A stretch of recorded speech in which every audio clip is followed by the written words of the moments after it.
So, dear Kevin, I really want to thank you for joining us today. It's an honor to have you here with us. And why don't we start by presenting yourself to the people who are probably seeing you for the first time? What do you want to say about yourself? Let's start with that. Okay, so thank you again, Obehi, for giving me the opportunity to be here. It's a privilege, it's an honor, and I appreciate you, and I appreciate the work that you're doing, mate. You are doing a great work where you are, and I'm pretty sure a lot of people are getting blessed and getting some inspiration from what you're doing. So big well done to you. Big love and big well done. Okay, so let's talk about me. I am Kelvin Ichimefinet. I currently reside in the UK, in Portsmouth. I moved to the UK in 2008. I came over to do a master's in business and management. Now, I grew up in Lagos, Nigeria. Was born in a family of four. I had three other siblings. My mom and dad worked in a bank, a Popular Union Bank. I grew up in Lagos, loved it. So I did a first degree by a computer school in Nigeria, in Lagos. That it was a 3-year program. You get a degree from India. It's like a distance learning program. And so when we were done, I decided to come over to the UK to do a master's. But my journey, that's just my educational background. All right, let's talk about my journey to where I am right now. So reason why I even went back to share a story about my mom and dad working in the bank, because when I came over to the UK, after your master, when you're done with school and education, the next thing is what next? What next? So you got to find a job after you study. You got to make money. You got to make a living. And so I found myself working in a bank. In a bank, just for me, it felt like walking the footsteps of my mom and dad, because my mom and dad worked in the bank. All of a sudden, here I was again working in the bank. So, stuck in, doing it. At one point, I was dissatisfied. I felt like I wanted more. I wanted to do more with my life. I wanted something more concrete.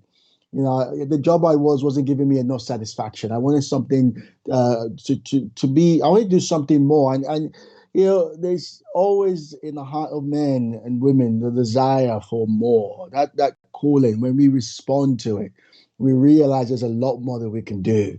In that moment of desperation where I wanted more and I was confused, I didn't know where to go, left or right, I sat down with a coach who sat with me and asked me some questions, some really powerful questions. One of the questions he asked me that day was, Kelvin, if you had to start your life all over again, what would you do differently? Let me pause there for a moment. If you were to start your life all over again, what would you do differently? It was clear to me I wasn't satisfied. I wasn't enjoying what I was doing, and I wanted more. And I didn't have the question for him, Obehi. I didn't have the question for the coach. I said, this is too much for me. I just want to live. I want to live my life. I want to make money.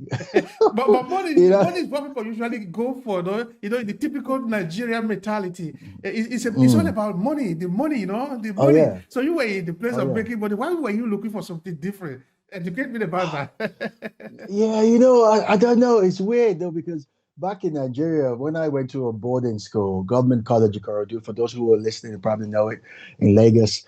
Uh, I found myself in a group. It was like a Christian group, right? I mean, I was young. I didn't know what I was doing. I was just playing church and doing stuff. And I remember before the seniors in SS3, I was in SS2. They were about to graduate to move on, and they handed the position of leadership. Now, I was lucky. Well, I don't know. I was honestly I wasn't serious, but for whatever reason, the leader felt it was good to give me the leadership position. He said, "No, Kelvin, you're going to be in charge of this fellowship." I'm like, "In charge of what? No, no, no, no. I don't want that. I don't want that." But anyway, I ran away for 2 weeks. I left the day. I didn't join the meetings anymore. I said, "Leave me alone." I was young. I was 16. I wanted to have fun. And so before he graduated, I went and I said, okay, I'll take it.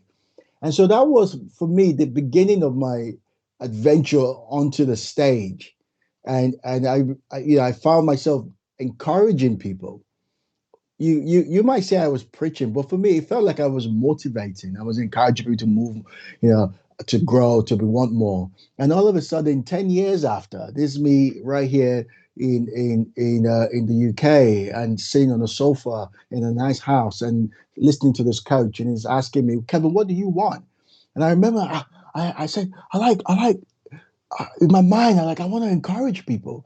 And I remember now when I think about it, a week before, I had watched a movie called Coach Carter, where I don't know if you've seen this movie, Obehi, where a popular actor, Samuel L. Jackson, takes a bunch of students and turns them into superstars, NBA superstars. You know, college students that didn't know they left and right.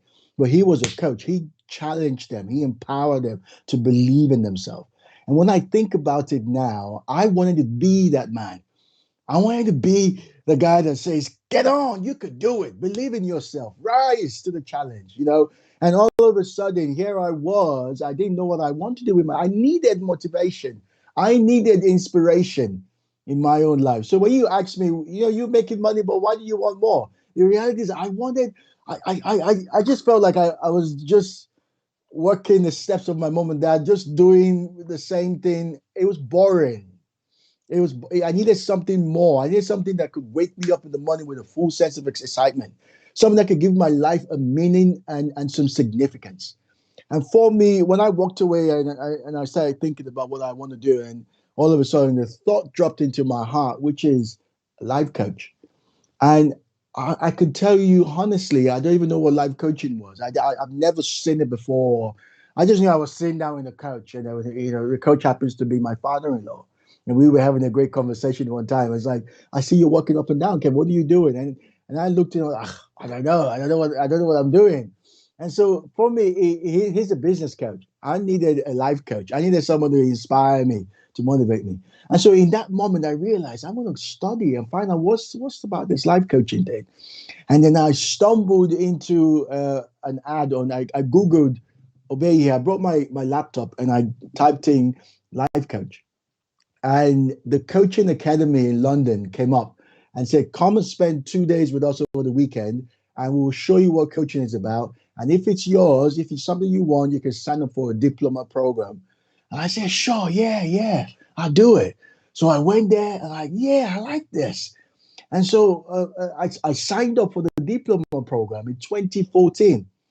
And I was still working in the bank. I was doing my side hustle in the evenings, trying to grow my coaching program, and I was learning and studying, and so I started coaching people part time. I started coaching people over the weekend, and I realized I love this. But trust me, Obey, I wish I could say immediately that I resigned. No, it took me 4 years to really harness the gift of coaching, the understanding of coaching, and grow my coaching practice. 4 years, and in that 4 years, I was still learning and still trying my best, and you know, speaking to people. I started running events. I started running a signature event called the Kelvin Inspires Mastermind Program, where we encourage people who are just like me, stuck in a job, a 9 to 5, that want to do something more.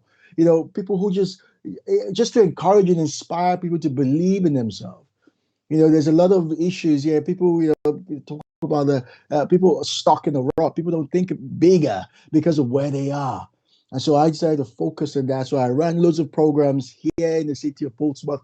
And I remember in 2016, I went to Nigeria to do an event in Lagos, which was also awesome. And then someone invited me over to New York to come and do a talk as well. So I've just been carrying the same program from different countries and just inspiring people. And now in 2018, Obey, I made a decision to leave, to resign, and go full time on this coaching journey. And it was at that point when I resigned and I heard about John Maxwell, and I started doing some leadership study. And you know, John Maxwell is a number one guru when it comes to the subject of leadership. And I started learning and studying leadership, and I fell in love with the subject of leadership, and and that's what I do now. And so I signed up for the John Maxwell program. He runs a program to train coaches, speakers, and trainers to become John Maxwell certified as a coach, speaker, trainer. This was way back in 2018 when I signed up. In 2019, I graduated had to travel to Orlando and meet John Maxwell and the rest of the team. And so I'm a certified John Maxwell coach, speaker, trainer. Now, majority of my time, Obehi, now is spent on training leaders. It's spent on educating leaders because the reality is most people are not trained when it comes to leadership. And that's why we have such a big problem in our organization, in our businesses, such a political problem everywhere because people haven't taken the time to study the subject of leadership. And I've been doing that now since 2018, and that's a short story about me.